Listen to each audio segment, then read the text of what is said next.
tem parte da família que realmente não entende. Fala assim, essa menina é o quê? Youtuber? O quê? Digital what? Me identifico um pouco com direção criativa, direção de arte. Cara, quero ser escritor, não sei como faz isso, não tenho o caminho das pedras, mas e aí eu quis tentar.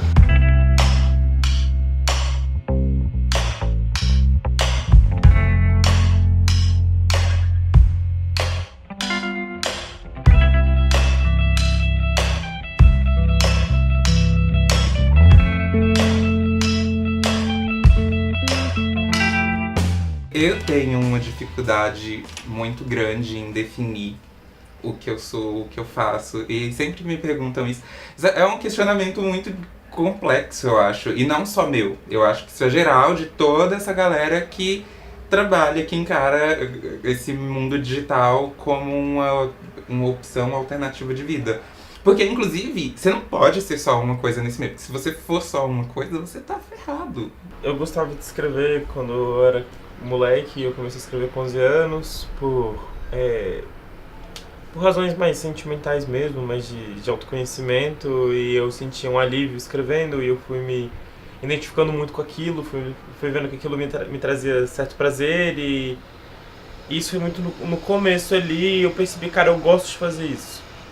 Mas ali pros 13, 14 anos, quando as pessoas começaram a ver o que eu escrevia, colegas de sala, o pessoal nos meus primeiros blogs, eu comecei a receber elogios, e eu via que, diferente de muitas outras coisas que eu fazia, aquela recebia muitos elogios. E eu pensei, poxa, talvez eu seja bom nisso. Então eu comecei com a internet lá em 2009, que foi quando tava tendo o boom do YouTube, assim, que o pessoal tava começando a acessar, tinha os vídeos de gatinho, de árvores luminosas. E aí eu achei super legal esse universo do YouTube, e eu vi ali uma oportunidade de mostrar o que eu sabia. Na verdade, eu gostava muito de desenhar, de pintar, e eu acabei descobrindo mais um hobby, que era fazer maquiagem. E aí eu vi no YouTube a oportunidade de mostrar para as pessoas o que eu sabia fazer, e também de vender minhas maquiagens, porque na época eu já vendia maquiagens para pagar a minha faculdade. Então eu pensei que seria um meio de divulgação, assim. O que eu faço é tentar contar histórias para as pessoas, histórias que passem coisas positivas, que vendam a ideia de coisas positivas.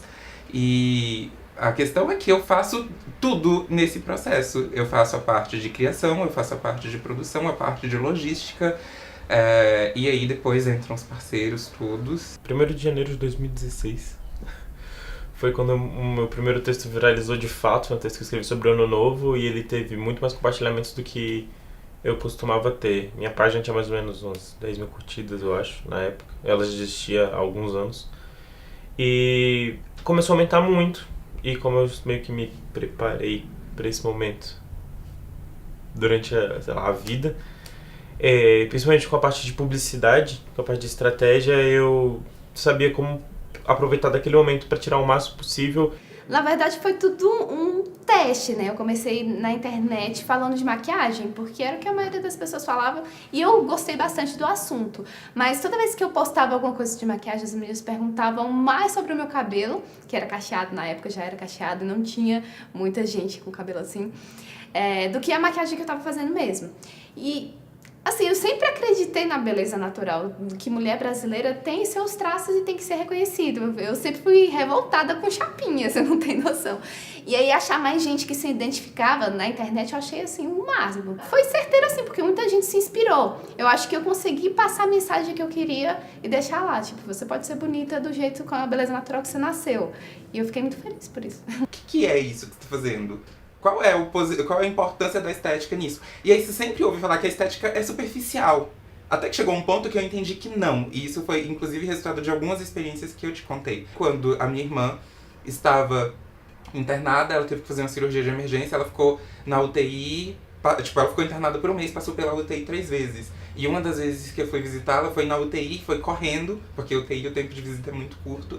E aí, pra tentar não reforçar a ideia de que você tá numa UTI, então eu fui tentar conversar naturalmente sobre qualquer outra coisa do mundo, assim. Aí eu fui falar com ela, então, olha essas fotos aqui das coisas que eu vou colocar no blog. Ela olhou, assim, no celular e me entregou, ela falou, nossa, parece que eu tava em outro lugar. Eu esqueci que eu tava aqui enquanto eu tava vendo essas fotos. E eu falo isso, eu me emociono de verdade, porque, enfim, é isso. Tipo, nesse momento, com essas histórias, eu entendo que o que eu faço não é meramente pra ser uma coisa bonitinha, não é meramente pra ser estética. Como do nada foi de 20 para 80 e o Facebook tava chegando nos 500 mil, né? Eu tava chegando na marca do 500 mil. Eu vi, tipo, cara, é bem mais sério do que parece, porque agora tem gente me procurando pra escrever, pedindo texto, tem gente cobrando. Quando eu começo a cobrar conteúdo, quando eu começo a cadê o texto, cadê o vídeo, cadê não sei o que, você entende que tem gente que tá esperando o seu conteúdo. Eu gosto de lidar com o público, eu nunca pensei que eu fosse trabalhar com algo do tipo, mas eu descobri que eu tenho a aptidão de lidar com o público e foi uma coisa que foi, assim, eu fui descobrindo. A minha infância foi meio perturbada, foi meio complicada, e a adolescência também. Tudo por consequência daquilo, do abuso sexual e tal. E aí eu entendo que a estética, na verdade, é uma forma que eu encontrei de recobrar o que foi me roubado lá no passado. E aí eu tinha uma infância, eu não podia falar sobre aquilo, eu não tinha acesso a um psicólogo, e aí eu não tinha um quarto dos sonhos de uma criança, e depois eu descobri que eu conseguia correr atrás de tudo aquilo. Então hoje eu me comunico com gente da minha geração que passou por coisas muito parecidas, e eu tento dizer pra essas pessoas, cara, independente do problema que você já teve no passado ou que você tem hoje, porque, por exemplo, entra em pauta uma coisa que eu tava falando esses dias sobre agressão, que eu via meu padrasto batendo na minha mãe, ele batia na minha irmã, ele batia em mim. Então, tudo isso, toda essa questão, tudo isso aqui que tá ao meu redor é uma forma de contrapor. É o meu jeito de dizer, cara, independente de todos os problemas, a coisa tem um lado positivo.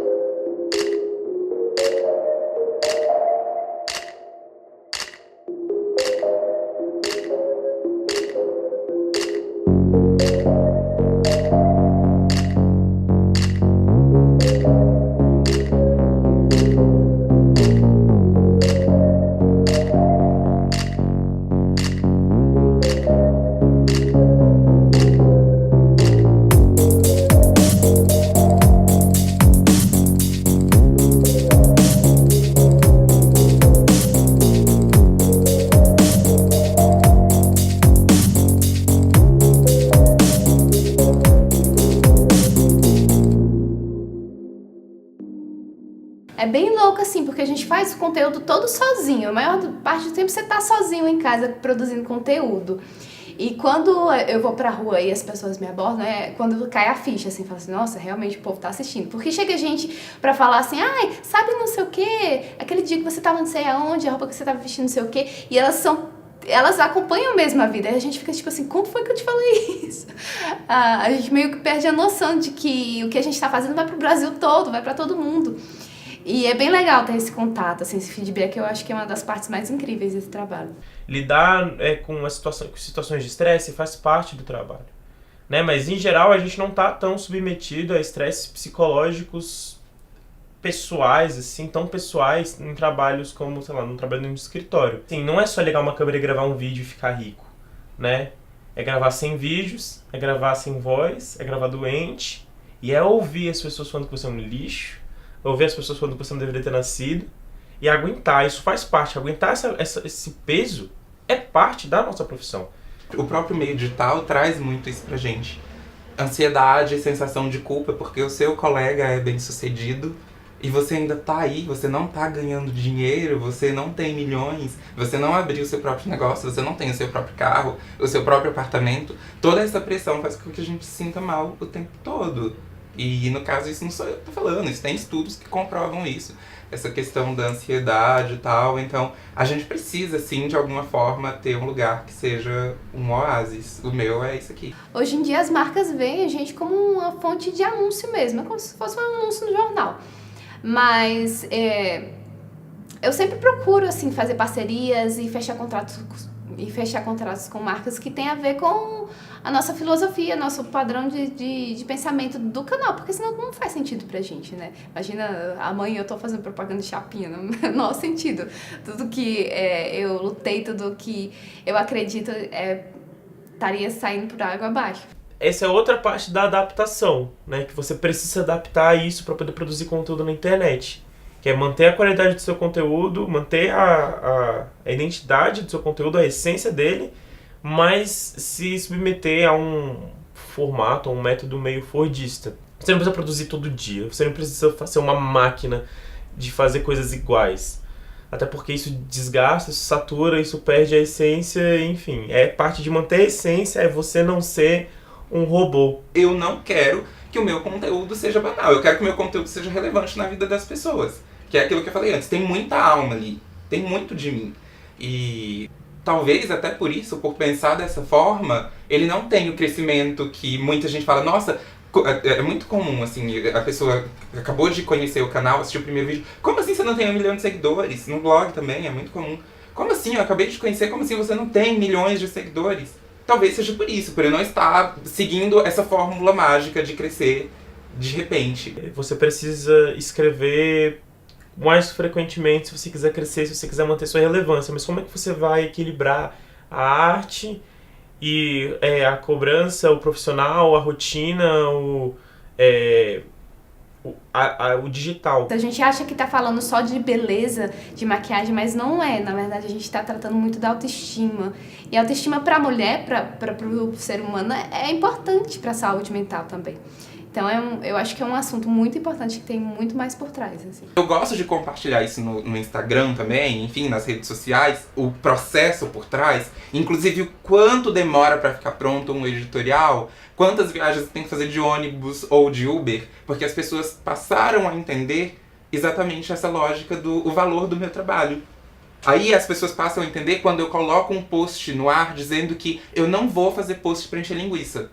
Que eu prefiro que os meus posts todos tenham história. É uma profissão, assim, muito nova e eu acho que cabe a gente mesmo mostrar o que é, o que não é pra família e tá tudo certo. A partir do momento que você resolve se expor na internet, trabalhar com a internet, você assume, de certa forma, um papel de comunicador. Você tem que entender que se trata muito mais do que vai muito além do que o seu conteúdo. Não é só sobre o seu conteúdo, não é só sobre você. Você tem que entender que vai virar uma profissão, que você vai ter obrigatoriedades, você vai ter responsabilidades e você vai ter todos os benefícios e os malefícios que uma profissão pode trazer.